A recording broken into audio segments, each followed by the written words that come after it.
Positiva, la aseguradora de todos los colombianos. ¿Sabías que mantener el distanciamiento social es vital para prevenir el contagio del COVID-19? Mantengamos la distancia para estar juntos de nuevo. El distanciamiento social consiste en mantener una distancia prudente entre personas. Esta medida promueve evitar salir de casa para disminuir la probabilidad de contagio y propagación del COVID-19. Si es inevitable que salgas de casa, te sugerimos practicar las siguientes recomendaciones para tu cuidado, el de tu familia y las demás personas que te rodean. Recuerda el buen uso del tapabocas. No lo toques mientras lo llevas puesto. Si debes hacerlo, lávate las manos antes y después de manipularlo. Su uso es obligatorio en espacios públicos abiertos y cerrados. Tampoco debes tocar tu cara sin lavar tus manos previamente. El tapabocas es para cubrir la boca y nariz y no debe estar en el cuello o en otro lugar. En lo posible conserva una distancia mínima de 2 metros entre tú y las demás personas cuando hagas filas o te encuentres en lugares públicos. Cuando ingreses a una sala de espera, ubícate intercaladamente dejando 2 sillas vacías. Así mantendrás distancia de los demás usuarios. Ten en cuenta al ingreso máximo permitido en establecimientos como bancos, supermercados, farmacias, centros de salud o comercios. El virus puede sobrevivir en el exterior por varias horas, infectando cualquier superficie. Por esta razón, evita al máximo el contacto con elementos cotidianos como barandas, puertas, manijas, dinero, cajeros electrónicos, interruptores, botones, bolígrafos, teléfonos públicos, grifos, inodoros y en general cualquier elemento fuera de tu hogar. Desinfecta constantemente tus objetos personales y aquellos que debas llevar fuera de casa con alcohol o líquidos aptos para desinfección. Los colombianos somos expresivos y amigables. No será fácil acostumbrarnos, pero es necesario reemplazar el uso de saludos como beso en la mejilla, apretón de manos y abrazos con alternativas que no implique contacto físico. Así evitaremos el contagio del COVID-19. Al toser y estornudar, cubre tu boca y nariz usando tu codo. En desplazamientos cortos, procura evitar el uso de sistemas de transporte masivo. En lo posible, utiliza medios de transporte individual, como bicicleta, vehículo particular o motocicleta, sin parrillero. Si debes usar transporte público, usa siempre tapabocas, lava o desinfecta tus manos apenas te retires del transporte y conserva distancia de 1 metro entre personas. Practica todo el protocolo de limpieza y desinfección que tu empresa haya implementado para retomar actividades en las instalaciones de la empresa. Sé cuidadoso con los elementos de bioseguridad que te asignen para tu cuidado personal. También es tu responsabilidad ser cuidadoso y desinfectar tu puesto de trabajo. Lo más esencial en la vida es conservar una buena salud. La responsabilidad y la prevención es compromiso de todos. Positiva, la aseguradora de todos los colombianos.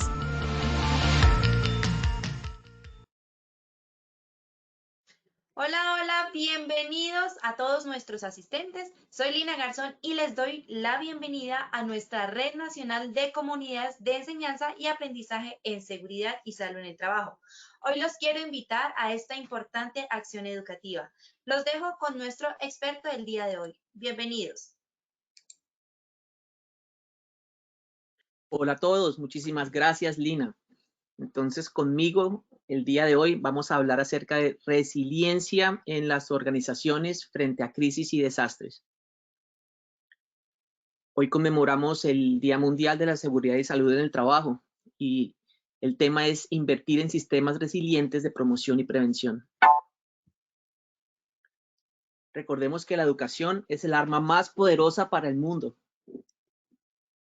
Y como parte de la Comunidad Nacional de Conocimiento en Gestión del Riesgo y Desastres, me presento. Yo soy Francisco Sarmiento, yo soy médico con maestría en Administración de Desastres, en Medicina de Desastres y en Salud Pública. Y el tema de hoy es este. Y vamos avanzando poco a poco en la ruta de conocimiento en gestión del riesgo de desastres. El día de hoy vamos a tener 2 momentos principales. Uno es definir algunos conceptos relacionados con la resiliencia Y el segundo, vamos a hablar acerca de la resiliencia a nivel individual y organizacional. El objetivo entonces es discutir aspectos clave de la resiliencia organizacional frente a crisis y desastres. Como ustedes saben, hay diferentes tipos de resiliencia en diferentes niveles de la sociedad.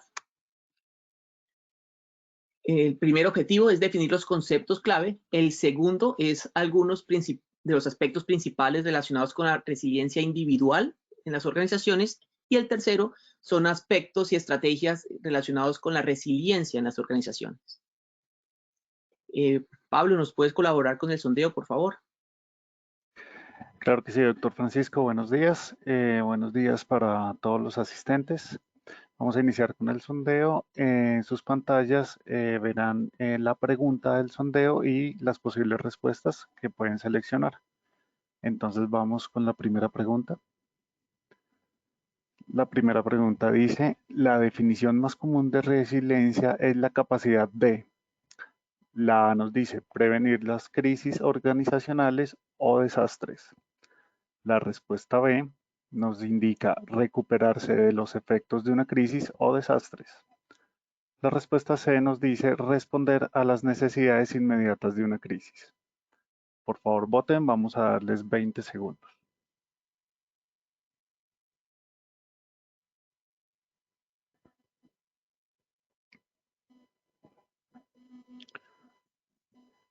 Listo, vamos a cerrar. Y doctor, le comparto los resultados. Por la opción A, prevenir desastres, prevenir las crisis organizacionales o desastres, 14%. Recuperarse de los efectos de una crisis o desastres, el 59% de nuestros asistentes. Y responder a las necesidades inmediatas de una crisis, 28%. Les recuerdo a los asistentes que al final de nuestra acción educativa haremos las mismas preguntas y el doctor Francisco ya nos dará las respuestas de este sondeo. Vamos a la segunda pregunta. La segunda pregunta nos dice, ¿cuál de las siguientes no hace parte de la cultura organizacional? A, procedimientos y planes organizacionales. La B, creencias, normas y suposiciones para un comportamiento.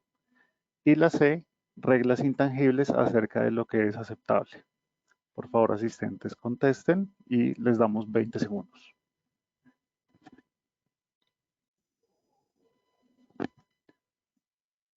Últimos 5 segundos, por favor, voten. Ok, cerramos. Doctor, le comparto los resultados. El 14% nos indicó A, procedimientos y planes organizacionales. El 39% indicó la B, creencias, normas y suposiciones para un comportamiento. Y el 48% de los asistentes votó reglas intangibles acerca de lo que es aceptable. Bueno, vamos con la tercera y última pregunta. La tercera pregunta nos indica, ¿qué es la estructura organizacional emergente en desastres? Respuesta A, la que realiza tareas nuevas y tiene una estructura nueva. La respuesta B, la que mantiene tareas antiguas pero cambia la estructura. Y la respuesta C, la que mantiene estructura antigua pero cambia las tareas. Por favor, voten, tienen 20 segundos.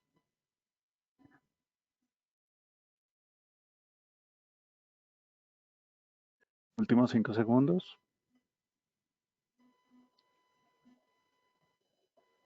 Ok, vamos a cerrar la pregunta y le comparto los resultados, doctor.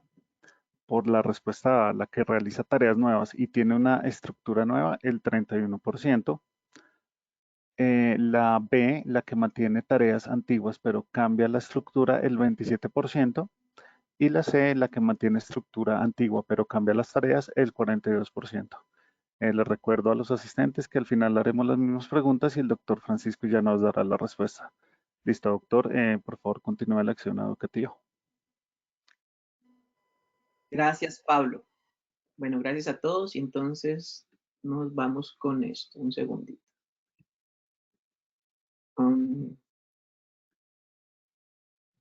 Muy bien, entonces vamos con la introducción. Resiliencia es un concepto muy importante. Venimos hablando de él hace mucho tiempo, pero ya de manera oficial desde el año 2005 en el marco de acción de Hyogo, que es un marco de acción para desastres, se adopta el tema resiliencia y se empieza a difundir con más fuerza. Básicamente, este tema de resiliencia lo que busca es que nosotros podamos recuperarnos de las consecuencias de una amenaza. Sin embargo, estos temas son temas muy complejos y las soluciones no son simples, y lo que vamos a hablar hoy va a ser solamente un punto de vista, bueno, muchos puntos de vista, pero no es en absoluto una verdad absoluta, ya que hay muchos puntos de vista, autores diferentes, definiciones diferentes. Entonces, para aquellos de ustedes que han escuchado o manejado este tema antes, probablemente encuentren cosas que son diferentes a lo que ya conocen o creen. No obstante, lo importante es que aprendamos de aquí lo que nos sirva, ¿cierto? La resiliencia entonces es el resultado ideal de los procesos de gestión de riesgos en crisis y en desastres y en continuidad de operaciones. Y digo resultado ideal porque no siempre llegamos a la resiliencia, a la recuperación absoluta, porque los desastres no empiezan un día. Los desastres vienen determinados históricamente. Desde hace cientos de años hay unas fuerzas históricas de las cuales no podemos escapar.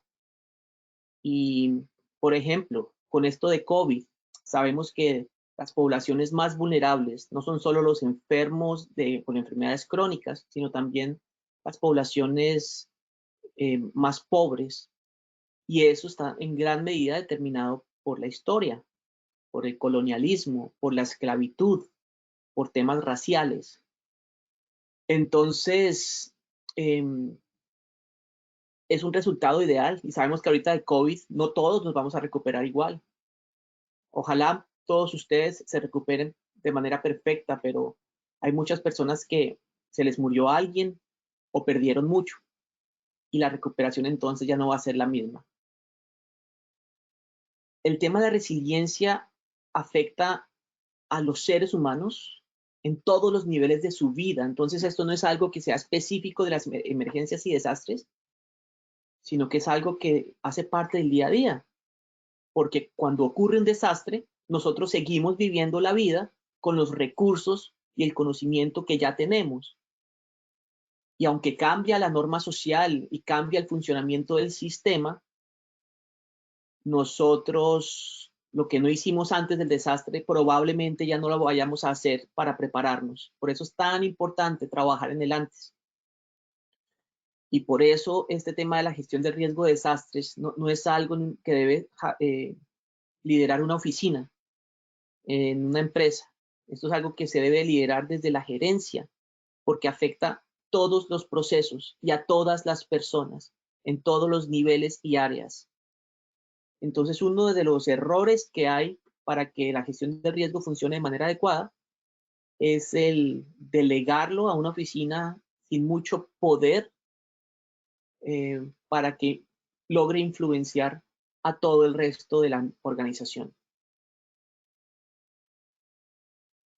Entonces la resiliencia tiene que ver con lo social, con lo económico, con lo político, con lo ambiental, incluso con lo espiritual, porque ustedes saben que el significado que nosotros damos a las crisis y a los desastres tiene que ver mucho con la comprensión que tenemos de lo que es la vida y el mundo. Y pues también sabemos que tras desastres, cuando ocurre algo así grande como COVID, la recuperación de los negocios de ustedes, de sus familias, va de la mano de la recuperación de los hogares. No existen esas divisiones en la vida real. La realidad es fluida. Y si a mí me va mal en el trabajo, mi familia se afecta directamente. Entonces, este tema de resiliencia es un tema muy amplio, muy profundo, y en el poco tiempo que tenemos vamos a tocar solo algunos aspectos. Vamos con un par de definiciones. La primera es la definición de Naciones Unidas, donde dicen que la resiliencia es la capacidad para resistir, absorber, adaptarse y recuperarse del impacto de una amenaza de manera oportuna y eficaz. Oportuna y eficaz es importante porque podríamos también recuperarnos después de 20 años y pues ya el impacto indirecto ha sido muy grande y de pronto ya no lo llamaríamos resiliencia. Estas definiciones son abstractas, a veces son difíciles de aterrizar y de convertir en algo práctico, pero son importantes como un horizonte que nos ayuda a saber hacia dónde orientar nuestros esfuerzos y cómo trabajarlos. A medida que aprendemos conceptos, vemos la realidad de manera diferente, aunque sean abstractos, porque nosotros vemos a través de nuestra mente, no solo a través de nuestros ojos. Entonces, lo que vamos aprendiendo abre nuevas ventanas. Otra definición de resiliencia es la capacidad de regresar a su estado original e incluso mejorar la situación original. Imagínense ustedes después de un incendio, si son capaces en su empresa, en su organización, en su familia, de volver a una situación similar a la que estaban. Seguramente nunca va a ser el estado original porque lo que ocurre deja marcas indelebles en nuestras vidas, ¿cierto? Pero sí va a ser algo que de pronto nos permita continuar en la búsqueda de nuestros sueños. Y a veces, si nos preparamos bien, podemos incluso mejorar la situación original, porque aprendemos de las crisis. Pero no siempre se aprende. A veces se va para atrás en la crisis. A veces el líder se muere. A veces el que pone el pan sobre la mesa en una familia se muere y le toca salir a trabajar, digamos, a la mamá y dejar a los hijos. Y en ese sentido, pues, cambia la historia de esa familia. Entre tantos autores que hablan de resiliencia está Brunau, que dice que la resiliencia lleva 3 resultados deseados. Uno es que reduce la probabilidad de fallo del sistema. Ustedes saben que las organizaciones son sistemas, las ciudades son sistemas, las familias. Entonces, disminuir esa probabilidad de que ocurra un fallo, pues es fundamental. Entonces tenemos que conocer nuestros procesos, cuáles son nuestros procesos críticos, qué puede afectarlos y tomar medidas para que no se afecten. También reduce las consecuencias debidas al fallo. Para aquellos de ustedes que han estado en las charlas de gestión del riesgo de desastres, recordemos que el riesgo no es uno solo, el riesgo es una cadena de eventos que inician de pronto con la amenaza, por ejemplo, un terremoto, pero que continúa hasta la muerte o hasta la destrucción total. Es decir, imagínense que el terremoto tumbó un mueble de la alacena en la cocina y se cayeron entonces los contenidos de ese mueble sobre la estufa que estaba prendida y se incendió esos elementos se incendiaron y se empezó a incendiar la casa y la gente empezó a salir corriendo y por salir corriendo entonces se tropezaron y así una cadena de eventos, ¿no? Que además es muy compleja porque las consecuencias de los eventos interactúan entre sí y pues generan unos efectos que son imprevistos, imposibles de conocer a fondo o a nivel detallado, pero sí podemos de manera general saber que en todo terremoto hay incendios, por ejemplo, que hay heridos, si ya hay colapsos de estructuras, pero no podemos saber cuántos, ni dónde, ni cuándo exactamente. También en esta definición de resiliencia está la reducción del tiempo para restaurar el sistema, porque en últimas el tiempo es fundamental para todo este proceso de recuperación. Si dejamos pasar mucho tiempo, de pronto ya ni siquiera estamos siendo tenidos en cuenta como recuperados. Entonces la oportunidad y la velocidad con la que respondamos a las sorpresas, a las emergencias, a los desastres es fundamental. Y eso requiere preparación. Y preparación no es solo entrenamiento, también es trabajo en equipo, liderazgo, comunicaciones, alianzas con externos, compras de recursos, tener planes y procedimientos que todos conozcan, compartan entre sí, los acepten, los hayan desarrollado, los hayan validado con simulaciones. Incluye sistemas administrativos que permitan administrar todos los elementos, que componen la respuesta, sistemas de comunicaciones como radios, por ejemplo, sistemas de espacios donde se puedan realizar diferentes acciones, etcétera. La preparación para desastres y para estos eventos es algo que toma tiempo y toma recursos y trabajo. Y es ahí donde fallamos, porque nosotros no estamos priorizando estos eventos. Porque el día a día siempre va a ser más importante que un futuro incierto. Este es otro marco, R4 se llama, donde la resiliencia se compone de 4 elementos.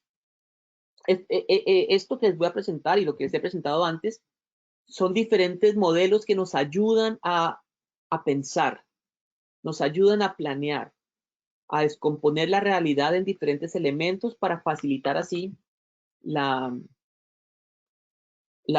respuesta, la prevención, la recuperación.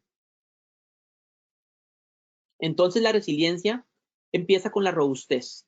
Robustez es que lo que tengo no se va a destruir, ya sea a nivel físico, material, que no se caiga el edificio donde estoy. Esto requiere que cumplamos con normas de sismoresistencia que ustedes de pronto sabrán que empezaron en 1984, después en el 98 se mejoraron, después en el 2010 se mejoraron y ha habido algunas modificaciones más pequeñas en años posteriores.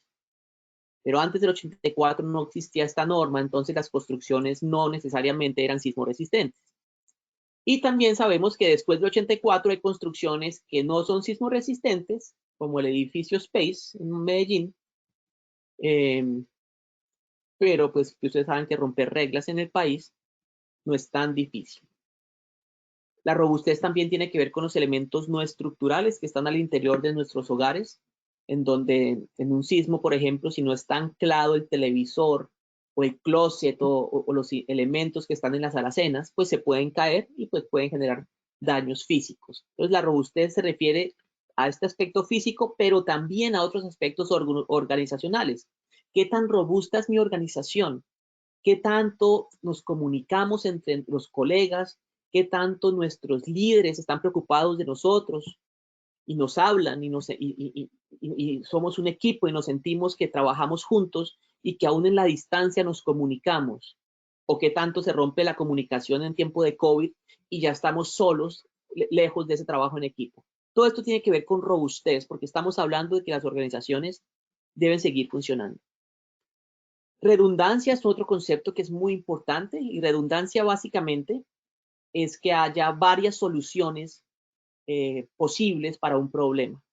Entonces, en el caso de comunicaciones, por ejemplo, si yo quiero comunicarme con el líder de un proceso, que es tan importante, por ejemplo, yo tengo que tener su número telefónico, debo saber de pronto el celular y el fijo también, si lo tiene, quizás darle un radio para que nos podamos comunicar por radio, saber de pronto dónde vive, por si se requiere una información y no puedo comunicarme de otra manera, saber quién vive cerca de pronto, y así tener muchas opciones de comunicación. Pero también la redundancia puede estar a nivel de los espacios. Entonces un proceso crítico se da en un espacio, pero yo he pensado, oiga, en caso tal de que este espacio no sirva, podemos irnos a otro espacio diferente. O a otro espacio, o a otro. La redundancia puede tener hasta varios niveles de redundancia, se llaman. Plan A, plan B, plan C, plan D, y todos deben ser funcionales. Y claramente uno no activa todos al tiempo para no desgastar los recursos, pero sí los tiene en cuenta en su plan y los prueba. La recursividad se refiere, uno, a tener recursos suficientes para poder responder a todos los problemas que yo pienso que se pueden presentar, por ejemplo, heridos, fuegos, evacuación, protección del tráfico, protección con cámaras pues para evitar los problemas de seguridad, etcétera. Pero también la recursividad implica mi capacidad de ser recursivo, es decir, de usar elementos para otros usos diferentes a los que fueron creados. Improvisar, adaptarlos, crear. Recursividad entonces también es un estado mental que se puede entrenar. La rapidez se refiere a lo mismo que hablé anteriormente. ¿Qué tan rápido puedo yo activar mis sistemas? Porque como ustedes saben, hay muchas cosas que con el tiempo empeoran. Por ejemplo, los problemas de salud con el tiempo empeoran, y si no tengo una brigada entrenada en respuesta inmediata a problemas de salud, o si mis trabajadores que no son brigadistas no saben cómo responder ante un paro cardíaco y se quedan esperando al brigadista, pues ahí estamos fallando en rapidez y estamos perdiendo la oportunidad de salvar vidas. Lo mismo con incendios. Si tenemos un fuego incipiente, lo que algunos llaman conato de incendio, si me quedo esperando a que llegue el brigadista a apagarlo, pues eso se va a crecer, y si yo no sé apagarlo, pues estoy perdiendo la oportunidad de actuar con rapidez. Y así muchas cosas van escalando con el tiempo. Y esto es fundamental tenerlo en cuenta. Por eso todo el mundo debe saber responder en lo básico. Primer respondiente. Otro modelo clasifica 4 dominios de resiliencia, o sea, áreas en las que nosotros tendríamos que intervenir o trabajar en nuestras empresas. Está el dominio técnico, que tiene que ver con el conocimiento y con lo físico, con los recursos que tengo en mi empresa para poder responder. Lo organizacional, organizativo, que tiene que ver con los procesos administrativos que me ayudan a organizar la respuesta, teniendo en cuenta que tengo que administrar personas, recursos, espacios para poder solucionar problemas. Entonces debo tener, como son tantos problemas al tiempo que se presentan, debo tener un sistema que pueda administrar estos recursos de tal manera que pueda priorizar la respuesta y que pueda dividir a los grupos y no se concentren todos en un solo caso y dejen descuidados otros casos que pueden estar ocurriendo.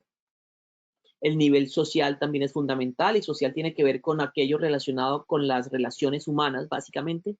Cómo nos relacionamos entre compañeros, cómo nos relacionamos con los vecinos de la empresa, cómo nos relacionamos con nuestras familias, con los grupos de socorro locales o las alcaldías locales o los comités de ayuda mutua locales,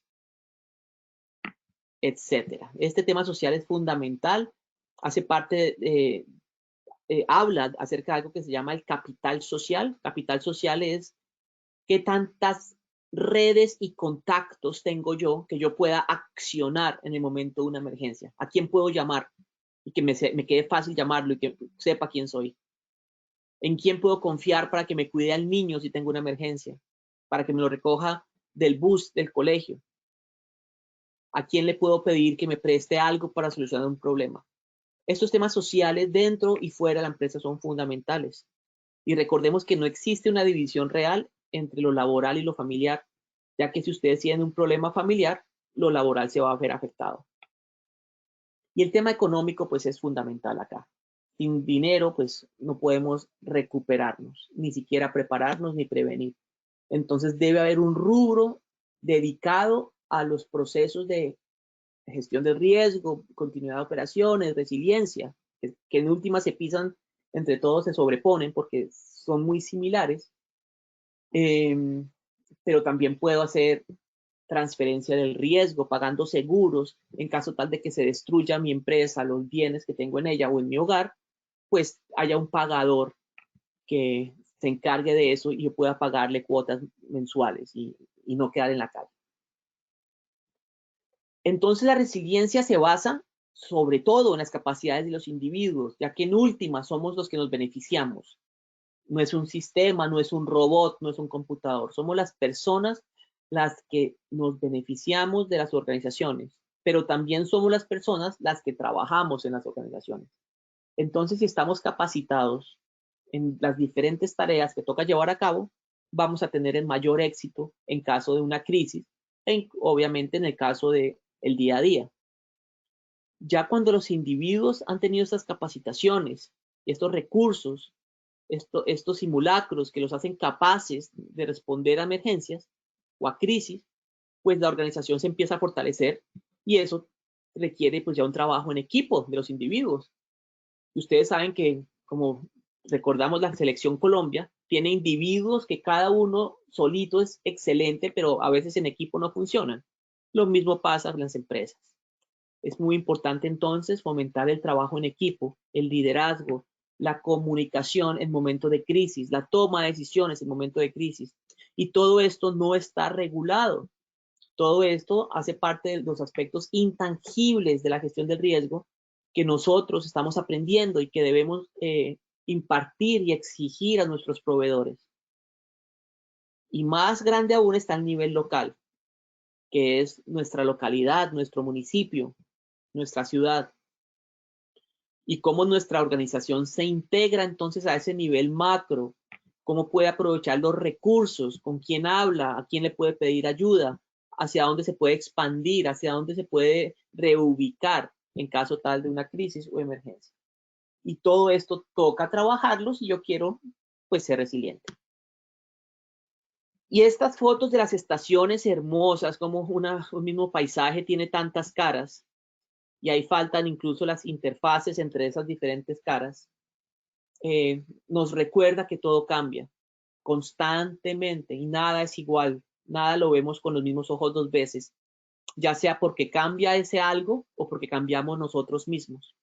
Y esa adaptación al cambio es fundamental, ya que las crisis y los desastres ocurren porque son casi a veces inevitables. No siempre, hay unas cosas que podemos evitar y en eso se trabaja en la gestión del riesgo, pero sabemos que a pesar de todos los esfuerzos que hagamos, hay problemas tan estructurales, hay diferencias tan grandes en la mentalidad, en los intereses, en las diferentes fuerzas sociales que buscan vivir en este planeta, que no vamos a poder solucionarlo todo y van a ocurrir una y otra vez situaciones cambiantes, cambios agudos o amenazas de origen natural como terremotos, huracanes, inundaciones, que van a hacer que cambie nuestra realidad, nuestra normalidad. Estamos constantemente cambiando nuestra normalidad. Ustedes, los que tienen más años, se habrán dado cuenta cómo la vida cambia y cómo lo que consideramos que está estable un día ya no lo es. Y pensamos que todo es perfecto con una persona y de un momento a otro ya no lo es. O que tenemos algo fijo, muy nuestro, y otro día ya no lo es. Y no, la vida se trata entonces de aprovechar lo que tenemos mientras está estable y lo podemos manejar por lo menos, pero también aprender a adaptarnos cuando cambia, cuando ya no nos podemos relacionar igual, cuando nuestros modelos mentales ya no sirven para poder comprender esa realidad y podernos relacionar con ella, y cuando los modelos no nos permiten solucionar problemas. Eso implica que cambiemos desde adentro. Antes de cambiar la realidad, cambiar nuestra mente, que de pronto es más fácil que estabilizar una placa tectónica o estabilizar el clima del mundo o estabilizar los problemas sociales del país, de Colombia. Los cambios mentales son los primeros. Entonces la realidad es dinámica y vamos a toda así andando en el futuro, hacia el futuro, eso no para. Y no solo es una dimensión, sino que son múltiples dimensiones, múltiples personas, múltiples intereses. Y eso no lo vamos a poder captar en nuestra mente. Nos toca ir adaptándonos por el camino. Nos fuimos en un río que se llama vida y en ese río nos vamos adaptando. Y ese arbolito se adapta al viento y crece a favor del viento, en contra de los ideales de muchos que dicen que los árboles crecen hacia el sol, hacia arriba. Pero le toca no solo crecer de lado, sino mandar a las hojas para arriba aún así. Y así nos toca a nosotros también en la vida a veces. Algunos de ustedes habrán perdido algún miembro, no de la familia, sino de su cuerpo, un brazo, una pierna, un dedo. Y nos toca adaptarnos a vivir con eso. Y se logra la adaptación y se logra la felicidad. Y en estudios que han hecho, un estudio muy interesante en Harvard, encontraron que cuando una persona se ganaba $1 millón y comparaban su nivel de felicidad con una escala, con una persona que le habían amputado una pierna, un brazo, pues claramente en el instante era más feliz la persona que se ganó $1 millón. Pero al cabo de un tiempo, cuando ya la persona amputada se había adaptado a su amputación y la persona con el $1 millón se había acostumbrado a su $1 millón y a su estilo de vida y a sus gastos, la nueva encuesta, la encuesta se las volvieron a hacer y ambos eran igual de felices. Entonces este proceso de adaptación es milagroso y es aceptar la realidad como viene, pero eso implica cambios a nivel mental, a nivel de hacer las cosas. Y si pensamos en la organización o en la familia, a nivel de roles. Entonces, si hay un desastre como COVID, por ejemplo, de pronto los roles tienen que cambiar para no afectar a algunas personas o para facilitar procesos. Por ejemplo, las personas que tienen enfermedades crónicas, pues ya no pueden ejecutar el rol que ejecutaban con COVID, antes de COVID, perdón, sino que les toca protegerse y otras personas les toca asumir ese rol. O en un desastre como un terremoto, de pronto las personas que tienen que ejecutar algunos roles son las que viven más cerca de la empresa, porque los que viven muy lejos no se van a poder transportar por varios días. Y de eso se trata la flexibilidad. ¿Cómo puedo yo generar soluciones flexibles que me permitan usar los recursos de acuerdo a la necesidad y no de acuerdo a lo que está escrito en el papel? El papel a veces no nos permite responder. El papel, los planes de emergencias no pueden ser estáticos, deben ser dinámicos y debemos saber que lo que escribimos antes, durante la emergencia, lo podemos o lo debemos cambiar. Casi nunca un plan de emergencia se ejecuta al pie de la letra en una emergencia porque realmente nunca sabemos lo que va a pasar. También cambian los procedimientos operativos, los procedimientos administrativos que a veces se tienen que volver más flexibles. Ustedes se dieron cuenta con COVID cómo los temas de ausencias, los temas de horarios y todos esos aspectos administrativos pues tuvieron que cambiar. Y eso es parte de la resiliencia. La ventaja con COVID es que tuvimos mucho tiempo para prepararnos y tuvimos días para discutir. Pero en un terremoto, por ejemplo, en un incendio, pues no tenemos ese tiempo. Por eso toca trabajar en el antes. Y la estructura organizacional también se puede adaptar y eso vamos a hablar al final. Pueden cambiar los equipos de trabajo según la conveniencia o según la prioridad. Entonces, equipos de trabajo que están trabajando en algo que se vuelve poco prioritario en relación a lo que está pasando en este momento, pues dejan de hacerlo no prioritario y se integran a los equipos que están respondiendo a la emergencia. Este es Charles Darwin con su teoría de la evolución que dice que no es la especie más fuerte la que sobrevive, ni la más inteligente, sino la que responde mejor al cambio. Y eso es lo que tenemos que hacer, aprender a cambiar, a danzar con la vida, a abrir nuestra mente, porque las crisis personales incluso vienen porque los modelos mentales que tenemos no nos permiten comprender lo que en lo que se ha convertido en nuestra vida. Hasta que no nos caemos y no nos levantamos y reformulamos la forma de ver el mundo y adoptamos modelos mentales más amplios que nos permiten vivir la nueva vida. Y todos queremos cambiar la vida, pero no queremos cambiar el estilo de vida. Porque es difícil cambiar. Porque no queremos salirnos de la zona de seguridad, de confort. Entonces vemos aquí los muñequitos hablando acerca de la rueda y cómo prefieren el cuadrado, siendo que la rueda es mejor. Y con COVID, ¿cuántos de nosotros no sufrimos con los cambios que hubo? Cambios que probablemente ya no vuelvan al estado de antes. O sea que si somos resilientes, no estamos en el mismo estado de antes tampoco. O sea que la definición no es perfecta porque el concepto es muy abstracto. De pronto cambie con COVID la resiliencia. Y de pronto no estamos llegando a un estado mejor, pero estamos sobreviviendo. Y estamos logrando mantenernos vivos, que en últimas es lo más importante, y mantener vivos a los que amamos. En crisis, normalmente en muchas empresas se planea para recuperar las instalaciones, la tecnología y los recursos y los procesos institucionales. Pero no se está pensando, de pronto ahora con COVID ya ha cambiado, pero no se estaba pensando en la recuperación de los empleados no afectados. Resulta que los empleados no afectados están entre comillas porque es que todos nos vemos afectados de múltiples maneras y no siempre el que más lo expresa es el que más sufre. A veces hay muchas personas que sufren en silencio y que pueden totear, explotar de un día a otro. Entonces, en estas situaciones de crisis, las buenas prácticas las recomendaciones, lo que queramos hacer para cambiar, para mejorar, deben pasar por los sentimientos y por el compromiso de las personas. Debemos tocar corazones. Debemos tener líderes en las empresas o ser los líderes nosotros de nuestro espacio, que nos preocupemos por el ser humano, porque la resiliencia comienza en el corazón.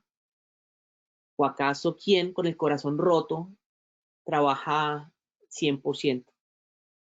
Quizás un corazón roto crónico en que ya uno se escapa del dolor y se vuelve un workaholic, ¿cierto? Un adicto al trabajo. Y el compromiso de la persona lo tenemos que lograr, pero lograr el compromiso requiere negociar con los intereses profundos de esa persona, con los sueños profundos de esa persona. Entonces, no conocer los sueños de la persona, no conocer qué es lo que más le importa, cuál es el significado de su vida, nos puede impedir relacionarnos de la mejor manera y sacar el mayor provecho a nuestros trabajadores, sobre todo en momentos de crisis. Por eso el factor humano es tan importante y no lo podemos olvidar. Y debemos tener entonces reuniones, espacios de uno a uno, pero también grupales en los que podamos expresarnos y hablar y en los que preguntemos, porque es que a veces hay personas que no hablan cuando no les preguntan, o hay personas que no hablan en público, por eso los espacios de uno a uno son importantes. Y todos saben que si no estamos bien, pues no vamos a trabajar mejor. Pero antes de que ocurran las crisis, en el día a día, todos nosotros tenemos crisis diarias del día a día, que se nos acabó la plata, que se nos perdieron las llaves, se nos perdió la billetera, que tenemos problemas con los hijos, problemas con la esposa, problemas con la enfermedad, con los compañeros. Resulta que estas crisis diarias son las mismas de un desastre o de una crisis intensa organizacional, porque nosotros somos los mismos. Entonces, en el día a día es que aprendemos a manejar las crisis del desastre. Por eso todas las oportunidades de crisis nos toca aprender a solucionarlas. Y si hay un conflicto en el trabajo entre compañeros, en tiempos de paz, aprendamos a solucionarlos para que cuando esa crisis ocurra, en momento de crisis o de desastre, tengamos ya las herramientas y haya una cultura organizacional que sepa que toca abordar los problemas del individuo. Sin embargo, es tanto nuestro afán de producir que pues nos olvidamos de lo esencial. Y del sentido de la vida, pues ahí hablamos, pero ustedes cuando miran su trabajo, ustedes saben que estamos aquí trabajando porque tiene sentido para nosotros. Y si no tiene un sentido directo, el tener dinero sí tiene un sentido importante, que es alimentar a quienes amamos o cumplir nuestros sueños. Y conectarnos con ese sentido de la vida es fundamental. Y como en la crisis cambia todo y las prioridades cambian y el sentido de la vida se ve cuestionado, es fundamental que comprendamos el sentido de la vida nuestro y de nuestros trabajadores para que trabajemos con ellos en esto y lo solucionemos juntos. Y construyamos una identidad corporativa, organizacional, que le aporte a cada individuo para que estemos todos conectados de corazón, porque es así como vamos a generar el cambio que necesitamos en el mundo.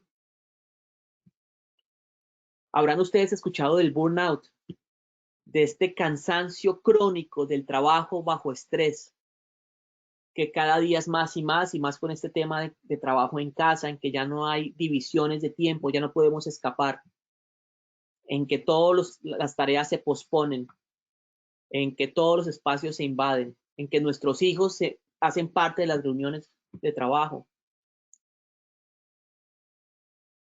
Y nos volvemos entonces cínicos con el burnout. Ya no nos identificamos con la tarea, ya esto no es lo nuestro.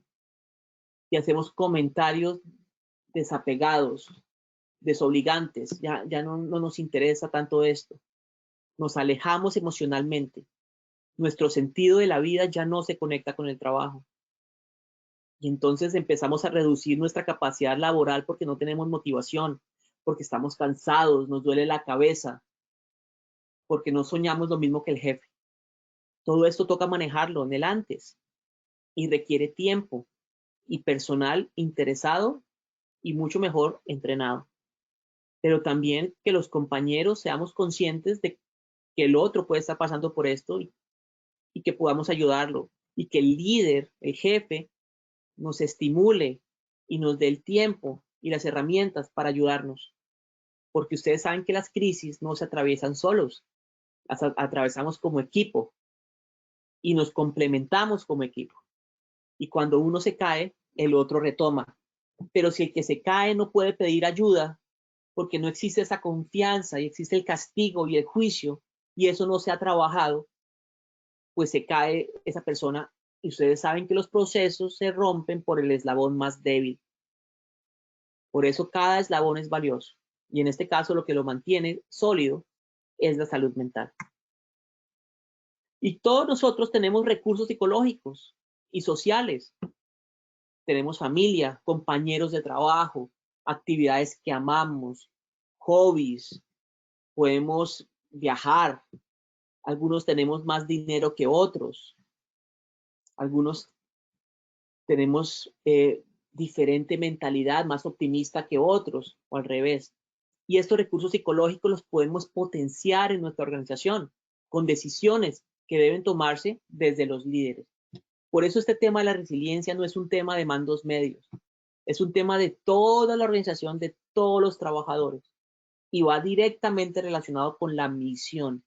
Si ustedes trabajan en salud y seguridad del trabajo, saben que el alcance de ustedes es limitado a pesar de que ustedes tienen que trabajar con todos. Otro concepto muy importante es la autoeficacia. Nos consideramos capaces para hacer frente a adversidad y debemos saber que lo podemos hacer. Autoeficacia es saber que lo puedo hacer. Entonces los entrenamientos, las charlas, los simulacros que yo haga deben ayudarme a demostrarme que puedo hacerlo. Y nos toca salir de la zona de confort durante las crisis, durante los desastres, porque nos toca asumir nuevos retos. Pero es ahí donde crecemos. Pero solo los valientes tomamos decisiones. Y si alguien no es tan valiente, lo podemos ayudar a tomar decisiones y lo podemos acompañar. Ese acompañamiento por parte de los líderes, de los compañeros, es fundamental. Estas tapitas de gaseosa antigua, la identidad y la cultura, a veces no permiten que el cambio se dé, porque ellas ya se entienden y llevan años trabajando juntas, la identidad y la cultura, y se creen la última etapa de la Coca-Cola del desierto. Y cuando llega el cambio nuevo, pues estas dos ya están con confianza. Y por eso es tan importante la comunicación. Hablarle a esto al pasado y explicarle. Y esa comunicación debe estar dada en todos los niveles, desde arriba, desde abajo, por muchos canales diferentes. La comunicación es un aspecto fundamental en el cambio. La comunicación de cómo cambia la empresa, cómo cambia la visión, cómo cambia los objetivos prioritarios, para que todos estemos en la misma línea, para que todos comprendamos el cambio, porque el cambio cuesta, como lo vamos a ver más adelante. Entonces, el conocimiento que estamos generando debe ser un conocimiento fluido, porque la realidad es fluida. El conocimiento no puede parar. Si uno hace un curso acerca de la empresa un día y no lo vuelve a hacer por años, ya uno, aunque lo crea, ya está desactualizado. Porque el conocimiento va cambiando, porque los tiempos y las necesidades y las prioridades van cambiando, y los intereses. Entonces nos toca trabajar en conocimiento continuo por múltiples mecanismos de comunicación y de educación. Nos toca trabajar en comunicación con la comunidad, generar comunidad en el puesto de trabajo, y eso implica tiempo, reuniones enfocadas en generar comunidad, que no siempre implican hacer una fiesta, a veces implican tener un psicólogo que fomente la conversación entre las personas, que fomente que las personas hablen de temas no laborales para que se conozcan a nivel humano, para que rompan el hielo. Y eso se puede favorecer y está estudiado con muchas actividades. Pero también se requiere un coach, un líder que sea coach, un líder que acompañe, que motive, que tenga claridad, pero que también tenga humildad. Y claramente la colaboración entre todos. Y esto entra en conflicto con modelos estrictos, verticales de comando y control, donde el jefe manda y controla el trabajo de todos, en donde las diferentes personas y áreas compiten. Pero en una crisis no queremos competencia, queremos colaboración. Ahorita con COVID no pudimos controlar, nos tocó confiar en que los trabajadores trabajaban desde la casa. Y esa confianza nos toca trabajarla, nos toca construirla, ganarla. Los líderes, entonces, como esta líder que le están aplaudiendo, deben retroalimentar a la gente. A cada individuo deben generar confianza para que la comunicación fluya, los problemas se puedan hablar, deben ser equitativos, transmitir el futuro de la empresa, sus valores y la identidad de la organización. Y como lo dije anteriormente, el cambio puede causar sentimientos de incompetencia, necesidad, impotencia, conflicto y tristeza, y debemos saberlo y debemos identificar quiénes de nuestros trabajadores frente al cambio que generó esta crisis están pasando por esto. Y eso requiere diálogo. ¿Cómo estás? ¿Cómo te ha ido con la crisis? Hablemos tú y yo solos por si te da pena. Quiero hablar contigo, dame una cita para hablar de las cosas personales. Y está todo el tema de cultura organizacional, que la cultura organizacional son estas creencias, normas, suposiciones que todos tenemos, pero que nos llevan a comportarnos de alguna manera. Y son reglas intangibles. Esa era la respuesta, una respuesta del examen. La cultura es intangible. Incluye cosas como no estar en desacuerdo con el jefe, por ejemplo, o en esta organización no se puede dar malas noticias. O, por ejemplo, no podemos compartir la información con otros grupos. Dentro de la organización, entonces, los de esta oficina no hablan con esa oficina. Todo eso hace parte de la cultura organizacional. O cuando te dicen a ti, mire, ese jefe es mala gente y ese es buena gente. Y ahí te están enseñando la cultura organizacional. El lugar donde almorzamos, todo eso es cultura. Pero eso no está procedimentalizado, eso no está escrito en el reglamento. Esta es una de las definiciones de cultura organizacional. Esta no incluye el reglamento, hay otras que lo incluyen. Y entonces las crisis organizacionales no son solo los desastres, son los eventos que ocurren que son inesperados, que no son rutinarios, porque si fueran rutinarios ya no serían crisis, aunque hay personas que siempre están en crisis. También pueden ser una serie de eventos, muchos que ocurran simultáneos o en serie, que traen altos niveles de incertidumbre, no se sabe qué va a pasar, pero generan amenaza o por lo menos percepción de amenaza, de que algo malo puede pasar y pueden afectar los objetivos de la organización. Esas son las crisis. Y se pueden ver afectados los procesos, la reputación, los trabajadores, las finanzas, el ambiente, los aspectos legales, los bienes, entre otros. Esas son las crisis. Y para planificar en crisis tenemos varias herramientas. Antes de la crisis, pues nos toca basarnos en supuestos. ¿Qué pasaría si? Y para llegar a ese qué pasaría necesitamos ciencia, estudiar, leer, preguntar a los expertos, a los que han vivido. Y generamos entonces escenarios de riesgo de lo que pasaría.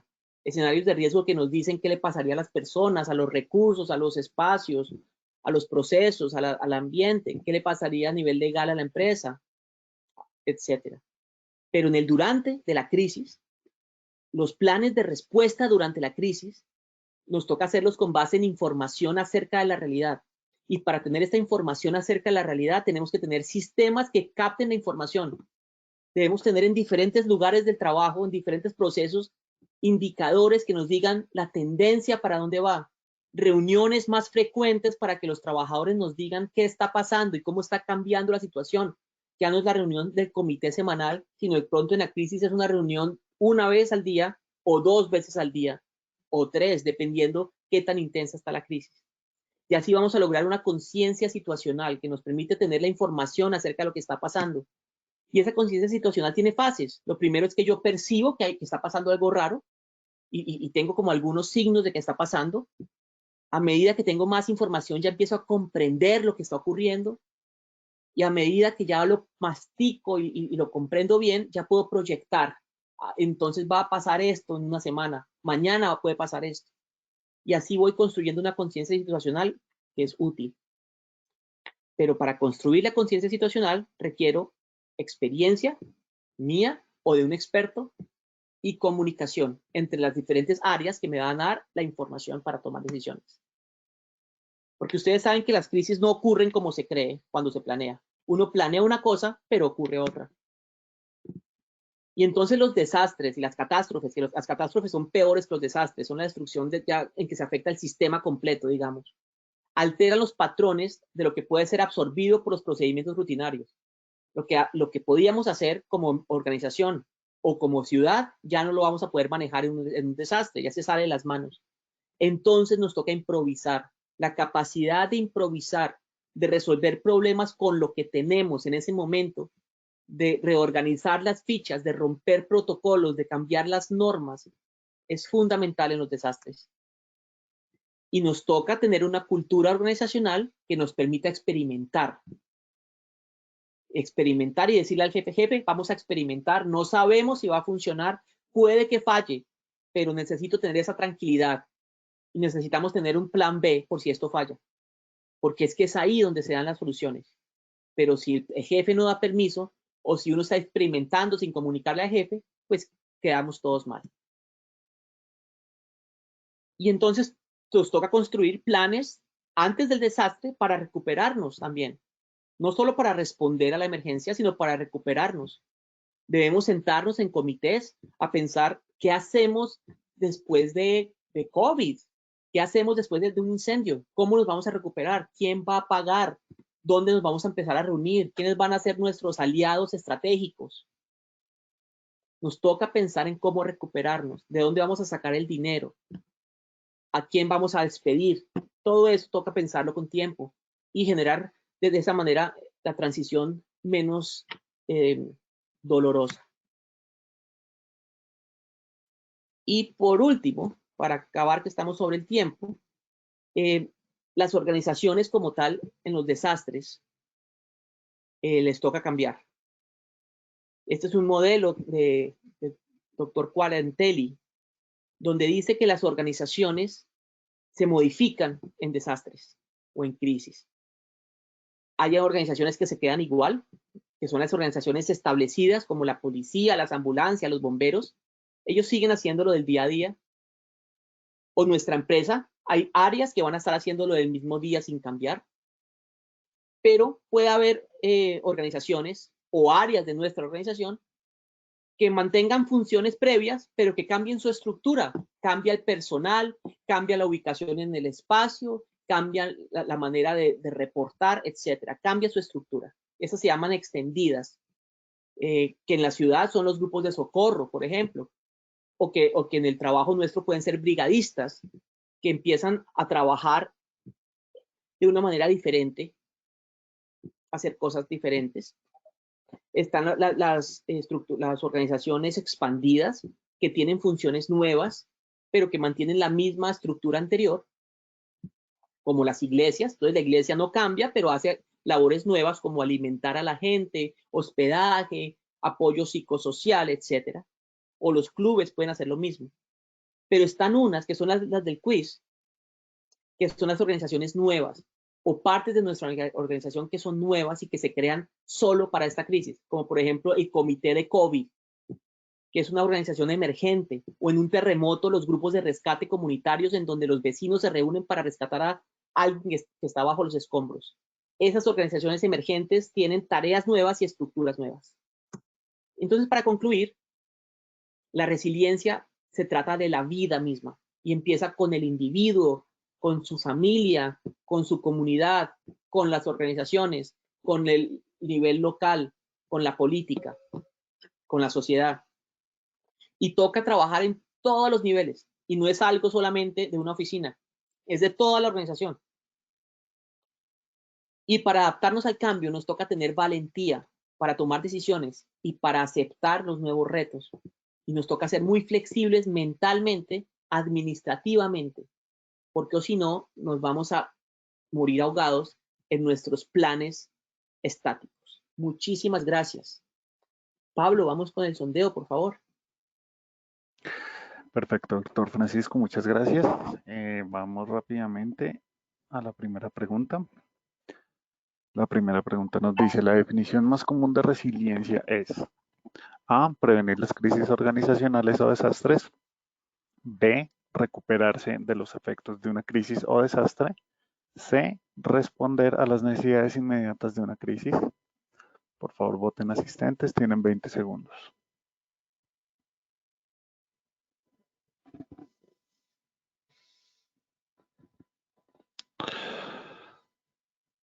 Perfecto, vamos a cerrar la pregunta y las respuestas son, doctor Francisco, la A, prevenir las crisis organizacionales o desastres, el 12%. La B, recuperarse de los efectos de una crisis o desastre, 69%. Y la C, responder a las necesidades inmediatas de una crisis, 19%. Doctor Francisco, regálenos la respuesta, por favor. Gracias, Pablo. Esta B, claramente, la resiliencia es el resultado final, es recuperarnos de todo lo que pasó. Ok, perfecto, muchas gracias. Vamos con la siguiente pregunta.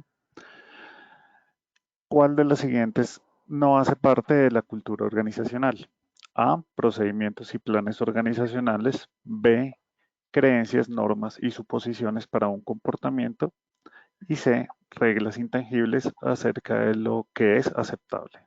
Por favor, voten, tienen 20 segundos.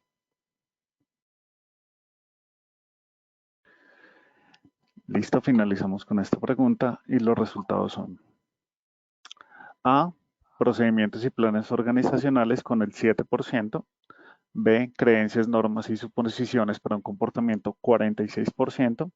Y C, reglas intangibles acerca de lo que es aceptable, el 47%. Doctor Francisco, ¿cuál es la respuesta? Hay muchas definiciones de cultura organizacional. La que tocamos aquí no incluye los procedimientos, ya que se trata de lo intangible. O sea que los procedimientos... No. Listo, doctor. Vamos con la última pregunta. ¿Qué es una estructura organizacional emergente en desastres? La A, la que realiza tareas nuevas y tiene una estructura nueva. La B, la que mantiene tareas antiguas pero cambia la estructura.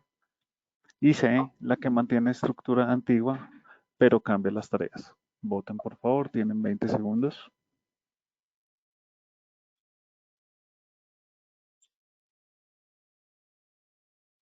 Ok, cerramos la pregunta y compartimos los resultados. Doctor Francisco, el 33% de los asistentes contestaron A, la que realiza tareas nuevas y tiene una estructura nueva. La B, con el 24%, la que mantiene tareas antiguas pero cambia la estructura. Y la C, con el 43%, la que mantiene estructura antigua pero cambia las tareas. Doctor Francisco, ¿cuál es la respuesta? La palabra se refiere a lo nuevo, o sea que es la que tiene todo nuevo, la que emerge, la que se construye de manera espontánea para solucionar problemas. Ok, correcto. Listo, doctor Francisco, le agradecemos por esta acción educativa. Bueno, muchas gracias, Pablo. Gracias a todos. Fue un gusto estar con ustedes el día de hoy. Nos vemos en la próxima. Hasta luego. Hasta luego, doctor. Muchas gracias a los asistentes. Los vamos a dejar con el siguiente video. Es tiempo para pensar distinto. 10 recomendaciones en seguridad y salud en el trabajo para salvar vidas. Recomendación número 7. Logren, promuevan hábitos saludables de trabajo y de equilibrio, empresa, familia y persona. Para salvar vidas. Recomendación número 8. Fortalecen la gestión en seguridad y salud en el trabajo para garantizar el cuidado integral, físico, mental y emocional para salvar vidas. Recomendación número 9. Cooperen. Los trabajadores deben cooperar con sus empleadores y ser protagonistas de su autocuidado para salvar vidas. Recomendación número 10. Controlen siempre que el modo de trabajo varíe. Hay que evaluar los riesgos conexos y gestionarlos para salvar vidas. Es tiempo para pensar distinto.